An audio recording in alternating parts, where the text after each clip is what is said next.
Yo guys, Assalamualaikum warahmatullahi wabarakatuh. Kembali lagi bersama saya di channel Kripto Populer Aset Masa Depan. Yes, apa kabar kalian semua? Semoga kalian semua hari ini dalam keadaan baik-baik saja dan dalam keadaan luar biasa dan sehat selalu. Oke ya, semoga juga bagi kalian yang melaksanakan trading, investasi, semoga bisa cuan dan profit. Amin. Nah, seperti biasa ya kami menginformasikan kepada Anda semua, jadi di channel ini masih selalu setia mengadakan giveaway untuk spesial 10.000 subscribe. Maka nanti ketika sudah mencapai 10.000 subscribe, ya teman-teman, kami akan membagikan jutaan token Shiba Inu dan miliaran token Kisu Inu. Dan tidak menutup kemungkinan ke depan kami akan menambahkan giveaway ini, mungkin menambahkan Bryce, token apalagi Baby Doge, dan lain-lainnya. Doakan saja kami, rezeki kami dimudahkan teman-teman ya. Oke, seperti biasa juga kita memantau dulu keadaan aset kripto saat ini. Nah, di sini terpantau untuk Bitcoin per detik ini memang mengalami kembali kenaikan ya di 0,31%. Dia kembali menyentuh di harga 30.000 US ke atas per BTC-nya. Kemudian Ethereum di sini kita pantau juga mengalami bullish. BNB bullish 1,69%, kemudian XRP juga, Cardano, Solana. Di sini untuk Dogecoin, untuk dan Polkadot masih ya sideways lah. Kadang juga di sini bullish 0,1, kadang bearish juga ya, baru 24 jam. Kemudian untuk Shiba Inu per detik ini masih bearish ya, bearish yang sangat sedikit banget lah teman-teman seperti itu. Oke, pada kesempatan kali ini kembali saya akan mengupdate informasi seputar Luna. Karena baru-baru ini ya kembali si Do Kwon, founder CEO dari Luna, Luna Foundation atau Luna Group teman-teman, dia kembali mengupdate informasi seputar Luna di Twitter resminya. Oke, sebelum kita ke sana, kita memantau keadaan Luna saat ini di Binance. Nah, kita sudah berada di Luna di bursa Binance. Wow, di sini kita lihat ya Luna mengalami anjlok lagi. Per 24 jam terakhir di 28% ke atas, Anda bisa lihat situ ya, di harga 2,6% ke atas, 2, rupiah lebih teman-temannya, 2 rupiah ke atas.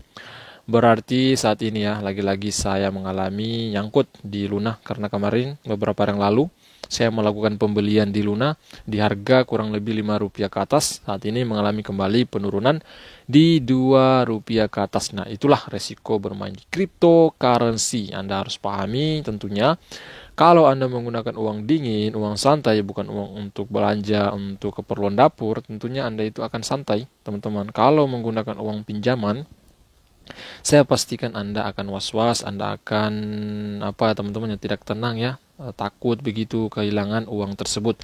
Nah, tentunya makanya setiap kali saya mengingatkan Anda ya selalu menggunakan uang dingin dan santuy ketika melakukan investasi seperti itu. Nah, terpantau saat ini dalam time frame 15 menit. Nah, ini time frame 15 menit per satu candlenya. Nah, ini kita lihat untuk di beberapa menit yang lalu memang kinerja Luna mulai kembali mengarah ke bullish di beberapa candle yang lalu itu. Anda bisa lihat situ. Saat ini ya masih mendominan 3 candle ke belakang ya saat ini dan 2 candle ke belakang ini dominan ke arah bullish seperti itu. Nah, semoga saja memang si Luna ini kembali bisa menyentuh harganya yang di 5 rupiah tersebut teman-temannya. Kalau tidak ya mungkin saja si Luna ini kembali menyentuh di harga 1 rupiah seperti itu teman-teman. Kalau teman-teman mempunyai uang dingin ya dan ingin bertarung di Luna ini, ingin investasi di Luna untuk jangka panjang ke depan, nah memang ini momentum yang lumayan sih, lumayan berpotensial untuk hold jangka panjang sih teman-teman seperti itu. Anda berpeluang untuk membeli si Luna ini ya, jangan sampai ke depan kita tidak tahu ya, ini hanya sebagai perkiraan. Jangan sampai si Luna ini membakar pasokannya lebih dari 50% karena kabar-kabarnya itu akan membakar 70% pasokan, kadang 80% ya. Itu hanya berita lewat seperti itu. Nah, ketika ke depan nanti memang betul-betul dilakukan pembakaran lebih dari 50% ya, ketika nanti mungkin si Luna ini bisa menyentuh di harga $1, maka Anda yang beli sekarang akan menjadi jutawan, miliarder bahkan ya secara dadakan teman-teman seperti itu. Nah, oke, kita lanjut ke tweet dari Do Kwon ya. Nah, ini dia ya Twitter dari Dokon. Jadi pada kesempatan kali ini itu teman-teman ya saya tidak akan membahas banyak ya. Saya hanya melihat mereview ya, menunjukkan kepada teman-teman tweet dari Dokon ini. Oke, di sini ini tweet postingan di tanggal 17 sekarang ini teman-teman ya, di beberapa jam yang lalu. Oke, di sini kita lihat dia katakan Tera lebih dari UST. Wow. Kemudian next ya, postingan kedua kita lihat.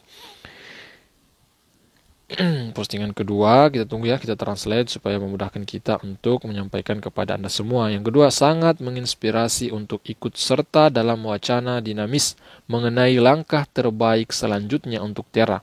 Mengambil umpan balik dari masyarakat dan proposal bijaksana, saya ingin menyarankan berikut untuk jalan ke depan ya. Ini ada beberapa saran ya teman-temannya dari orang-orang untuk Tera ini ya. Ini dia teman-temannya websitenya. Anda juga bisa berkunjung ke sana ya di agora.tera. Nah, oke, kita cek dulu websitenya teman-teman.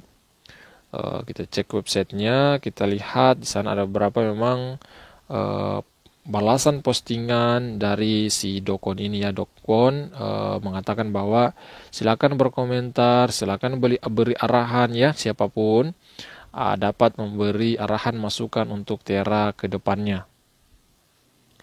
Nah, ini dia ya proposal dari si Dokwon. Anda bisa lihat di sini teman-teman ya. Ini 11 jam yang lalu kalau tidak salah ya.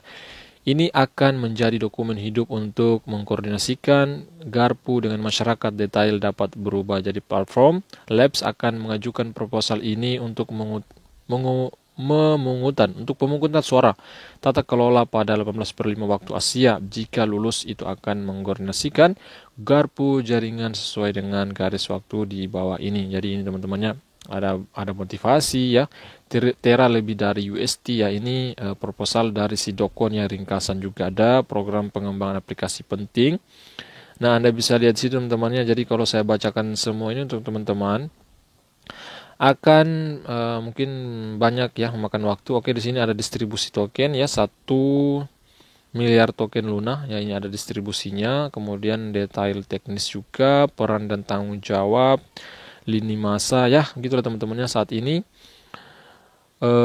Anda bisa lihat sini ya, yang like sudah 10.000 lebih, Anda bisa lihat situ. Nah, ada beberapa juga jawaban ya, komentar-komentar dari banyak orang seperti itu. Oke, kita lanjut ya, postingan dari Dokon tadi. Oke, next ya, postingan ketiga. Saat ini, sila utama ini menopang sebagian besar aliran pemikiran. Komunitas lunatik tidak tertandingi dalam semangatnya. Jadi memang saat ini ya, si Dokon dan timnya ini semangat ya untuk kembali membangun si Luna ini. Kumpulan bakat pembangun lebih luas dan lebih dalam di Tera daripada kebanyakan ekosistem.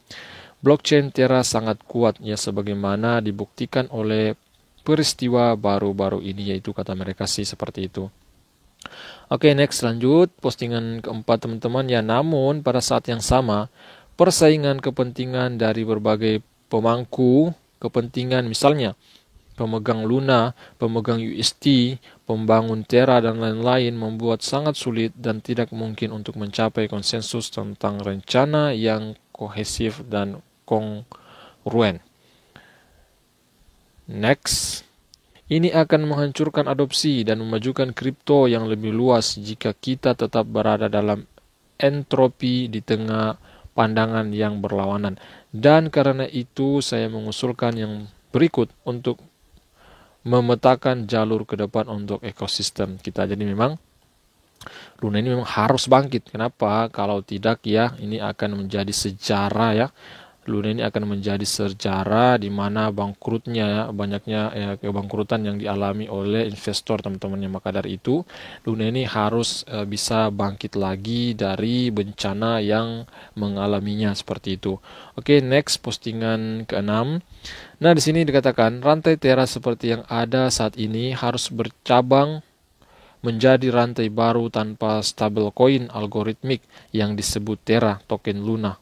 Jadi memang ini langkah yang bagus sih kalau menurut saya teman-temannya si Dokon ini ya, mengatakan bahwa si rantai daripada Luna ini harus membuat rantai baru tanpa stablecoin ya, tanpa stablecoin algoritmik. Jangan disamakan dengan algoritmik yang lalu itu, jangan sampai terjadi berulang lagi ya, seperti itu. Oke, dan rantai lama disebut Terra Classic, token Luna Classic atau Launch. Kedua rantai akan hidup berdampingan ya, seperti itu. Kemudian yang ketujuh, baru Luna akan dikirimkan ke Launch, pemangku kepentingan, pemegang UST sisa, dan pengembang aplikasi penting. Juga dompet TFL akan dihapus dari airdrop, menjadikan Terra sebagai rantai milik komunitas sepenuhnya.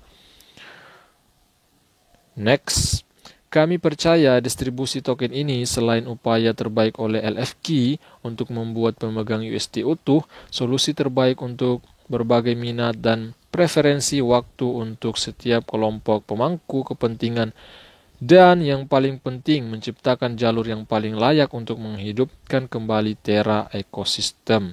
Semoga memang ya apa yang dilakukan oleh tim Terra ini ya bisa berjalan lancar teman-teman, sehingga kedepannya bisa berakibat baik ya untuk Luna kedepannya.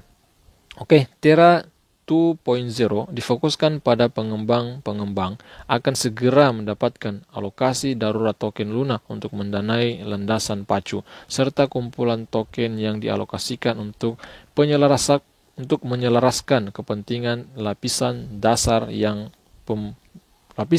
dengan pembuatnya.